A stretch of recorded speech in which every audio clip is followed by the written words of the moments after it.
your bees.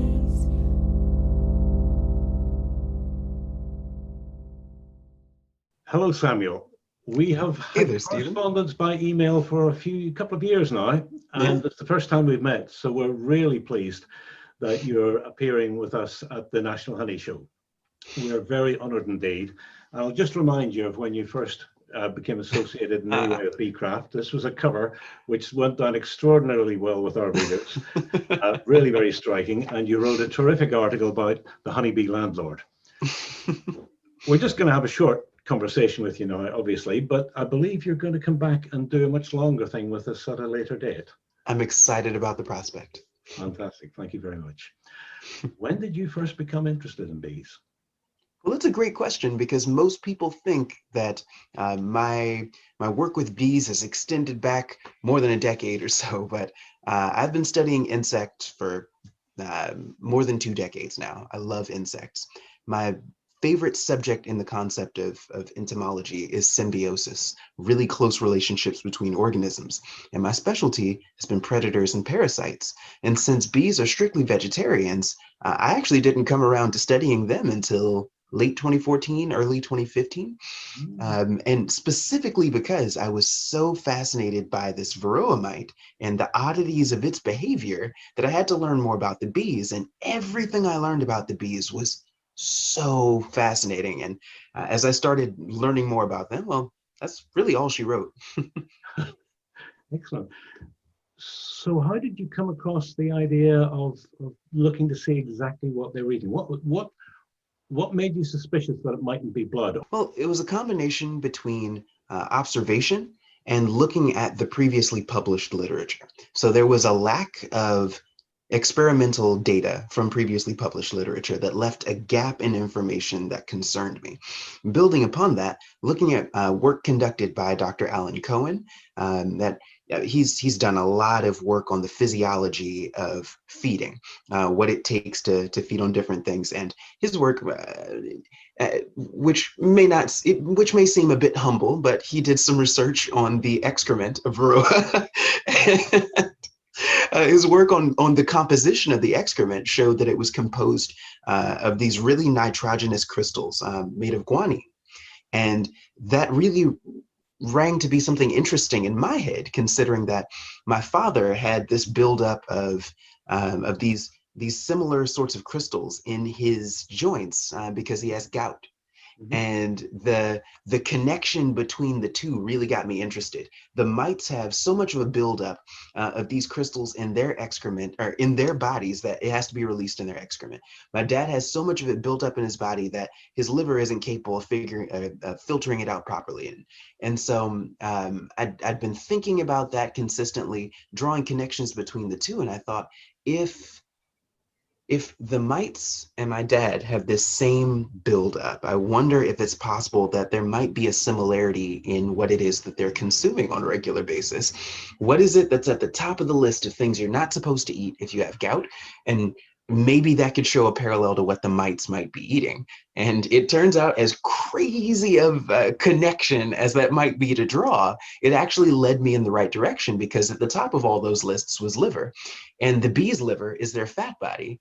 And that became this really interesting back and forth as I looked through more data, because honestly, the biggest question that I had when I first started studying these organisms was, how could they produce an egg that's so large every 30 hours if they're feeding on something as nutrient poor as the bee's blood?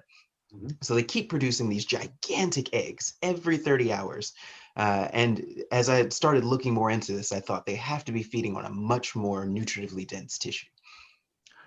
What was the reaction from the beekeeping world and from honeybee researchers when you released this? That's a great question. The reaction from the beekeeping world and from bee researchers at large after releasing this article and giving more of these presentations was actually quite favorable. And I was a bit taken aback by that, because I know jumping into this, I'm new to the research world for the most part. Not a lot of people knew my name. I know that I don't present like your typical entomologist. And so sometimes that can cause individuals not to take you very seriously. And then piled on top of all of that, I decide to immediately jump into things by telling people something that we've believed for more than 6 decades is incorrect. So I kind of thought that this might be one of those situations where my first order of business is to rock the boat, and that doesn't set well with people. But it turns out if you can present a coherent reason, a well-reasoned scientific structuring for why you believe something, the scientific apparatus is primed to allow that to interface with their self-correcting mechanism. And so because of that, they looked at the data present and decided, well, we really need to change the way that we have been articulating this subject. Every beekeeper who I speak to has ever heard you speak says you're a must to hear. I now understand why. Tell me, what was the reaction of have you had reaction from the commercial world? Because clearly your finding is going to make people look again at the sort of products that might be out there to try to control the mite. Also a great question.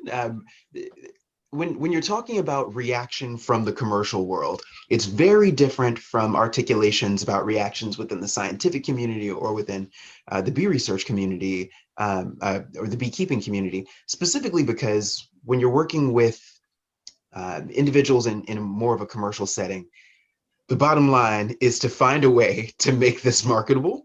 And part of that is also to be a bit hush-hush until you've figured out all the details. And so while I can say that I've been contacted by individuals from the commercial world about how this discovery could potentially be marketed and weaponized against the mites, unfortunately, I'm not at liberty to divulge pretty much any details on that subject, from who has contacted me to what they may be working on. That's fair enough. What are you still working with honeybees, or have you moved on to something else?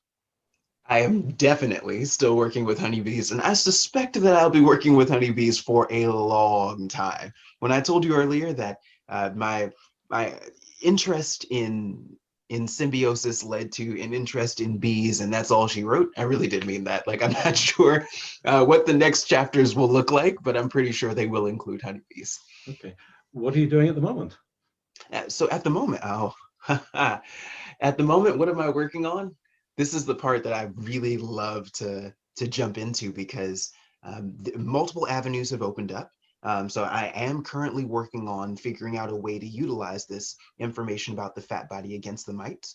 I'm also working on better understanding how the mites process the nutritive meal that they receive from the bees, and whether there are ways to disrupt that process, which has been really exciting. And I'm working on that with the United States Department of Agriculture's Bee Research Lab. Yeah. I love working there. I love the opportunities afforded to me in working with the USDA.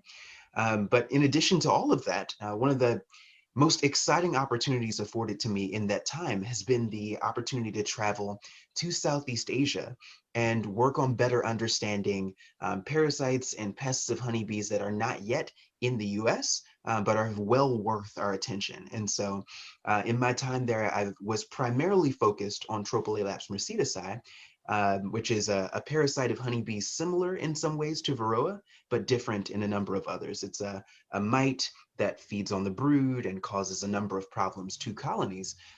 Concerns there being that there aren't currently chemicals that are labeled for usage against them, and we don't know a lot about this organism's life cycle. A lot of what we have been saying about it in the literature, we've lifted from what we think we know about varroa and said, because they're similar, this organism must do the same thing. And I'm trying very hard to stop us from basing really important information on assumptions about a creature. Same with these hornets that we've recently been seeing.